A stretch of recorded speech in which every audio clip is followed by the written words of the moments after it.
আসসালামু আলাইকুম সুপ্রিয় দর্শক মণ্ডলী, এটা হচ্ছে ঢাকা কলেজের ক্যাম্পাস।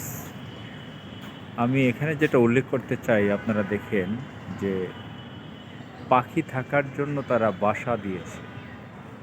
মেহগনি গাছে হাড়ি ফুটো করে ছিদ্র করে পাখি থাকার জন্য দিয়েছে। অনেকগুলো গাছে এরকম দেখা যাচ্ছে, আপনারা খেয়াল করে দেখেন। অনেকগুলো গাছে পাখি থাকার জন্য এরকম দিয়েছে। তো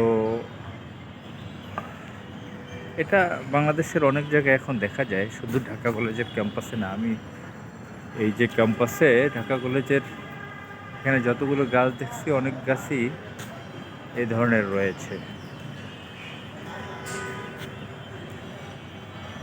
তো আমি যেটা উল্লেখ করতে চাই সেটা হচ্ছে এই যে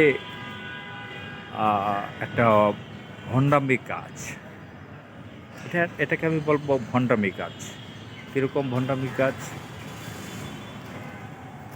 সেটা হচ্ছে এই মেহগনি গাছ। এই মেহগনি গাছটা হচ্ছে বিদেশি জাতের, উত্তর আমেরিকার।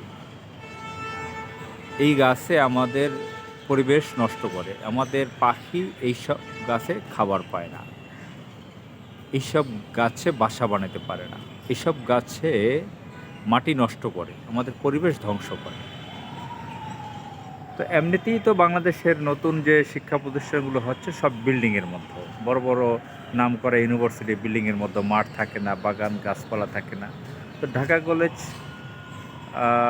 1800 সালে প্রতিষ্ঠিত, 1800 অনেক আগে, শতবর্ষ আগে, অনেক পুরনো শিক্ষা প্রতিষ্ঠান। এখানে বড় একটা ক্যাম্পাস আছে, গাছপালা লাগাবার জায়গা আছে, তারাই এই কাজটা করবে।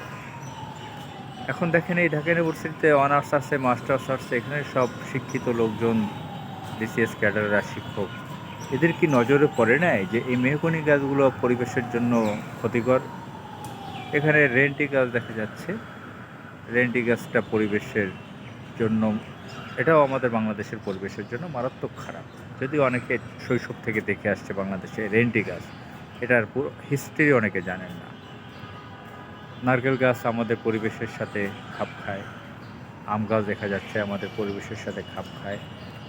দেখতে পাচ্ছেন যে ক্যাম্পাসের সামনে অনেক বিদেশি গাছ। এখানে পাখি যে কয়টা আছে খুব বিপদের ঠেকায় পড়ে আছে আর কি। যদি দেশি গাছ থাকতো প্রচুর পাখি থাকতে পারতো, এখানে বাসা বানাতে পারতো, এই ধরনের কৃত্রিম বাসার প্রয়োজন হতো না। ওই যে চম্পল গাছ দেখা যাচ্ছে, এটাও মারাত্মক ক্ষতিকর আমাদের এই পরিবেশের জন্য। তো বিদেশি গাছ দিয়ে ভরে রেখেছে। এভাবে শুধু এই ঢাকা কলেজ না, এটা প্রাচীন নামকরা ঐতিহ্যবাহী একটি কলেজ, আমি উল্লেখ করলাম। এই যে দেখেন চম্পল গাছ, এখানে নিম গাছ থাকতে পারতো, কাঁঠাল গাছ থাকতে পারতো, আম গাছ আরও থাকতে পারতো, নারকেল গাছ, খেজুর গাছ, তাল গাছ,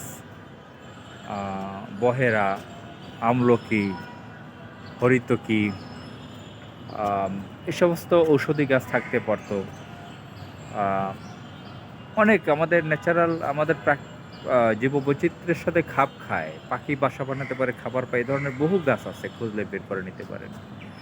এগুলো এখানে লাগাতে পারতো, সাজনা গাছ লাগাতে পারতো, অনেক ধরনের দেশি গাছ রয়েছে, সেগুলো লাগাতে পারতো, সেগুলো না লাগিয়ে এগুলো লাগিয়েছে। তো যাই হোক, আপনারা দেখবেন জাহাঙ্গীরনগর বিশ্ববিদ্যালয়, ঢাকা বিশ্ববিদ্যালয়, রাজশাহী বিশ্ববিদ্যালয়, চট্টগ্রাম বিশ্ববিদ্যালয়, প্রতিটি বিশ্ববিদ্যালয়ে বিদেশি গাছে পরিপূর্ণ। অথচ এই বিশ্ববিদ্যালয়গুলো বা এই যে কলেজ যেটা উল্লেখ করলাম, সবাই উচ্চশিক্ষিত লোক, অনেকে এই পিএইচডি করা এখানে। তারা কি এই পরিবেশ সম্পর্কে জানে না? কেন ওই বিদেশি গাছ লাগিয়ে ধ্বংস করছে? আর এই পাখির, এই যে দেখেন এই বাসা দিয়েছে মেহগনি গাছের সাথে, এই ধরনের ভণ্ডামি কেন করে? এগুলো তো ভণ্ডামি, শিক্ষার অভাব, জানার অভাব।